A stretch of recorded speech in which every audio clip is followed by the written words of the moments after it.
Manchester United 0, Newcastle FC 2. This is my post-match reaction on Manchester United versus Newcastle. A very beautiful game of football. It was totally entertaining, but not entertaining for Manchester United fans. Because of obvious reasons. Their team, especially in that first half, were very woeful.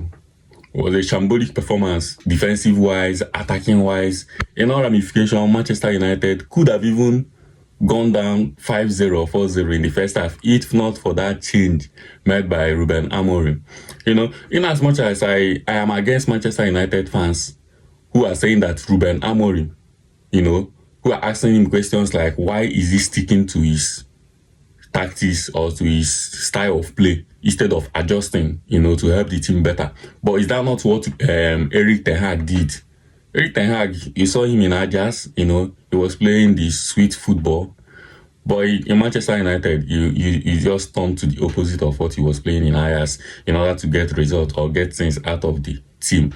But also you can blame Erik ten Hag because he had windows to get the players he wanted to, to play his style, but he did not still perfect that. The only problem I have with Ruben Amorim sometimes is his match selection. You understand? It is criminal to play Eriksen, who is 33 plus, and Casemiro 33 plus in that midfield. That midfield age combination is closer to 70 than 50. And then you're playing against a Newcastle side with the best pivots or the most energetic midfield three in the league. Currently, if you've been watching Newcastle, you've been seeing that they have been playing some 4-0, 3-0 here and there. I think they played back-to-back 4-0. You understand? It's down to their midfield. Their midfield have been so solid. Sandro Tonali has finally settled down. And it seemed like a match made in heaven with Bruno Guimaraes. In this their midfield combination, there is always quick exchanges. They are very fast in the counter press, winning duels. They will bully you, with the likes of Joe Linton as well. So Manchester United struggled so much against them. It was like men playing against boys, especially in that first half. And why would you play that? I expected with the suspension of Ugarte, bring him to Bicolea. That boy is good. As what I saw in the preseason, I saw somebody who has legs. You understand? Of course, that Eriksen and Casemiro is no one for the future. I'll prefer you give chance for young boys. Let them make mistakes than the old ones we make that are unforgivable. You understand? If that boy was in that midfield, at least it will help a lot in the out of possession structure. But it didn't help. Another big problem in Manchester United is their wing backs. And key to what Ruben Amorim is trying to play in that is formation, the wing backs are very crucial. You understand? That is the reason the wing backs should be a full back out of possession, and they should be a winger, basically a winger. When the team has the ball, they will be able to keep with, they will be able to go 1v1, and they will be able to crash the box. They are the ones that are supposed to pin the opposition's winger back. If you watch Chelsea versus Fulham, that is what they did. Robinson pinned Neto back, and Neto was defending more than attacking. And that is what the wing backs do. You understand? When he was in Sporting this season, he had to convert the academy player Quenda, who was primarily a winger, to a wing back. And he was efficient in that. Ahmad did perfectly well playing in that wing back. And he saw results, in the initial stage. But because there is lack of depth in the attacking midfielders, there is no one to play there. So he has to go to play Ahmad there. And then there is the wing backs are lacking.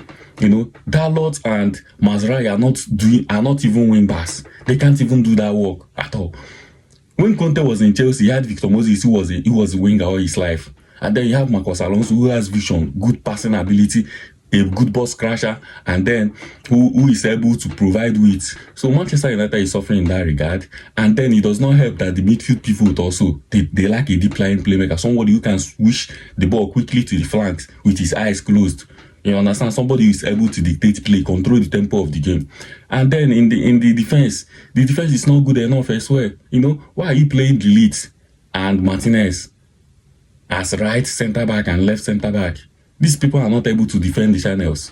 You understand? And Martinez, and it will be a disaster, a recipe for disaster if you're going to play Martinez again against Salah in that position again. And I think the last time they met, Martinez's life have not remained the same. I don't know what will happen to his life if he continues to play there, going forward. So that's just it. Manchester United have a lot of problems. because of the structure and because of the players at the coach disposal.